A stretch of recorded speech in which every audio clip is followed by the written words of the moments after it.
Français sont morts, plus de 1400 civils côté israélien. On parle bien sûr maintenant de ce qui se passe depuis 10 jours. On est au 10e jour de guerre entre le Hamas et Israël. Des milliers d'habitants ont dû quitter leur domicile. C'est une punition collective, dit le président égyptien, dans la bande de Gaza, qui dépasse le droit à se défendre. Est-ce qu'il a raison, selon vous ? Et le massacre collectif qu'ont subi les Israéliens, voilà plus de 8 jours, il a dénoncé ? Sans entrer dans des comparaisons, c'est le président égyptien. C'est le président égyptien dont on parle là. Regardons les choses telles qu'elles sont. Il y a eu un massacre en Israël comme on n'en a pas connu depuis l'Holocauste. Il ne s'agit pas de crimes de guerre, il s'agit de crimes contre l'humanité. Les terroristes islamiques, les barbares du Hamas sont venus massacrer des familles entières, avec des actes qu'on a peine à imaginer au XXIe siècle.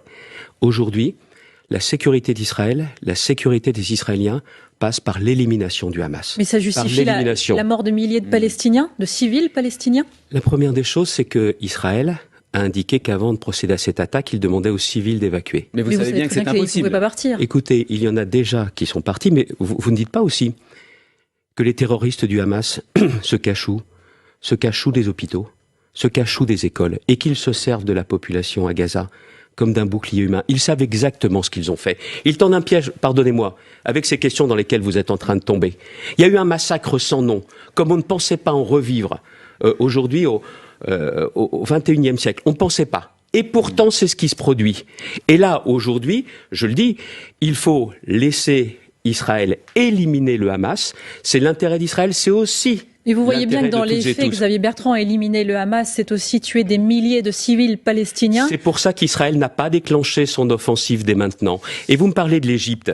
J'ai entendu beaucoup de choses sur Gaza, prison à ciel ouvert, j'ai entendu ça. Il y a une autre porte, qui viennent d'ouvrir là seulement ce matin. Seulement ce matin, après des jours et des jours après le début de la guerre. Et une chose est certaine, c'est que il y a bien évidemment les populations palestiniennes, il y a le Hamas. Il faut aussi, j'ai vu que le président Mahmoud Abbas s'était exprimé vendredi, des jours et des jours après le massacre en Israël, il faut laisser Israël intervenir pour éradiquer et faire disparaître le Hamas. Il n'y aura pas de paix tant qu'il y aura le Hamas. Mais jusqu'où, Xavier Bertrand ? On s'arrête sur votre déclaration. Vous disiez votre soutien inconditionnel à Israël face aux terroristes. Inconditionnel, ça veut dire quoi ? Ça veut dire sans réserve, y compris pour ce qui est des modalités de la riposte ? Écoutez, vous ne verrez jamais des soldats israéliens rentrer dans une maison et décapiter des bébés. Jamais.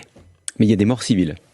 Mais nous le savons aussi que dans ce que recherche le Hamas, il y a cela, pour frapper l'opinion, pour susciter les questions que vous évoquez. C'est un piège qui a été tendu par le Hamas en ayant une attaque avec aussi effroyable que celle-là.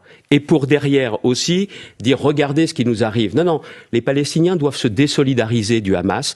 Mais encore une fois, tant qu'il y aura le Hamas, il ne pourra pas y avoir de paix en Israël, Proche et au Moyen-Orient, et surtout, même sur notre territoire, parce qu'aujourd'hui, le Hamas, les méthodes du Hamas sont les mêmes que celles de l'État islamique, celles d'Al-Qaïda. C'est ça aujourd'hui.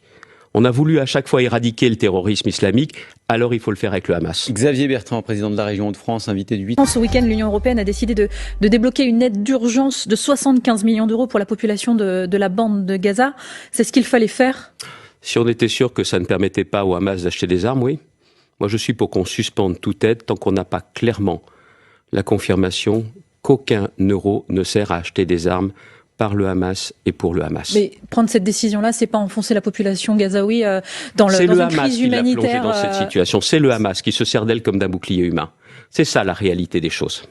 Avec le risque, encore une fois, de punir la population civile. C'est ce qu'a recherché le Hamas. Quand il y a aujourd'hui mais vous savez bien qu'il y a une bataille des récits. Vous dites là, non, c'est pas une bataille des récits. Vous ne placez pas sur un même plan les massacres qu'il y a eu et la façon dont le Hamas se comporte. Mais vous savez bien que l'opinion publique dans les pays arabes notamment n'entend pas du tout ce que vous dites là. Mais toujours est-il que quand vous regardez ce qui s'est passé, vous placez ça sur le même plan, mais c'est impensable quand même. Pas du tout, on dit simplement mais qu'est-ce qu'on place sur le même plan ? Ce qu'on raconte, ce sont les faits. Il y a aussi des victimes, des civils palestiniens, plus de 700 enfants, plus de 2000 personnes qui sont mortes dans la bande de Gaza. Ça s'appelle les faits, Xavier Bertrand. La nature de ce qui s'est passé n'est pas la même. Ces gens-là, aujourd'hui, sont aussi victimes du Hamas en Palestine. Les victimes palestiniennes sont victimes du Hamas. C'est ça la vérité.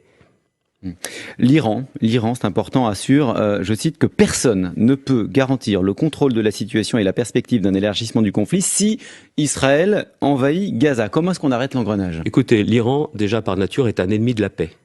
Un ennemi de la paix. C'est-à-dire que je pense qu'il tire beaucoup les ficelles des drames, des massacres qui sont produits. Et aujourd'hui, n'oublions pas que l'Iran n'a jamais été un acteur de paix. Et n'oublions pas non plus ce qui s'est passé avec la répression terrible contre les femmes iraniennes. Et encore ce week-end, un réalisateur a été assassiné chez lui. On aimerait tous savoir exactement des circonstances.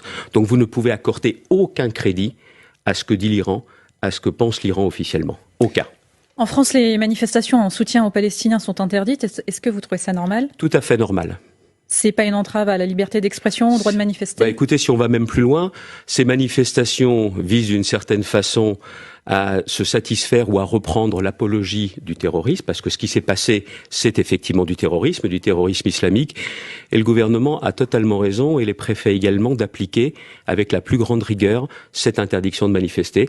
Encore une fois, c'est de nature à créer des troubles à l'ordre public. L'ordre public est défini dans le droit français, et aujourd'hui, on doit faire preuve d'aucune faiblesse en la matière. Avec le risque que ça crée des frustrations chez certaines populations qui souhaiteraient pouvoir exprimer leur soutien aux Palestiniens. Je préfère qu'ils souffrent de frustration plutôt qu'il y ait des affrontements dans un pays qui n'a pas besoin d'affrontements supplémentaires. On peut soutenir les Palestiniens et être contre le Hamas? C'est ce qui a été dit normalement par Mahmoud Abbas, à nouveau lors de la venue de M. Blinken. Cet été, il y avait des manifestations qui allaient dans ce sens. Il faut qu'il se fasse entendre très clairement. Le Hamas est aussi un ennemi